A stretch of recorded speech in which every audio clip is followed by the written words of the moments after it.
同一张照片，两个 Claude，一个装了专门做照片转三维模型的 Skill，一个什么都不装，裸写。判分结果10比7，装了的赢了。但判完我回头一看，施加丢的那半分里藏着全篇最有意思的一件事。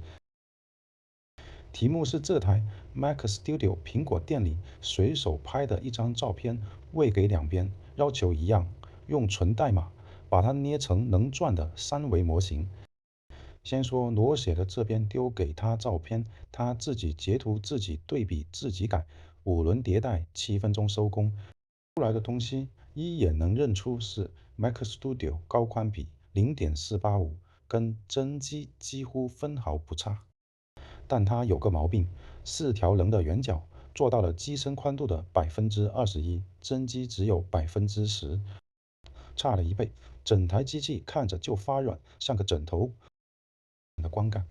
再看装了 Skill 的这边，我本来以为装上就是一键出图的观感，结果第一步就被拦下了。它的规格门一口气甩出40多条不通过，细节清单不够深，材质没有取证，灯光没写意图，全补完。它的代码生成器跑出了第一版模型，你猜是什么？一个方块，一个把参考照片平铺贴在6个面上的方块，门当场打回，要求重做。所以这个 skill 卖的根本不是画画的能力，模型还得 code 自己雕，它卖的是流程，每一关先渲染，再对比，再评审，过不了门就不许进下一关。这套流程立刻抓住了我一个真 bug， 外壳倒角，把机身撑大了一圈，2个接口被埋进墙里4毫米，画面上凭空消失。搁平时这种问题我可能盯半天有门，1轮就现形。8道关全部走完，10项验收，满分，圆角比例、接口位置全对。10比7，赢得干干净净。但别急，反转有2个。第一个反转，在验收单第4题，我写的标准是正面2个竖着的椭圆接口，因为照片里它们看起来就是竖的，裸写的那版偏偏做成了横向，我按标准扣了它半分。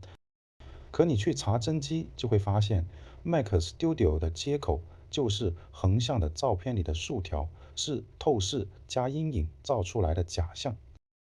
也就是说，他没照抄照片，他调用了自己对真实世界的知识。括按对了，分数没了。出题的我被一张照片骗了，这已经是这个系列第4次撞上同一堵墙，字面和意图不是一回事。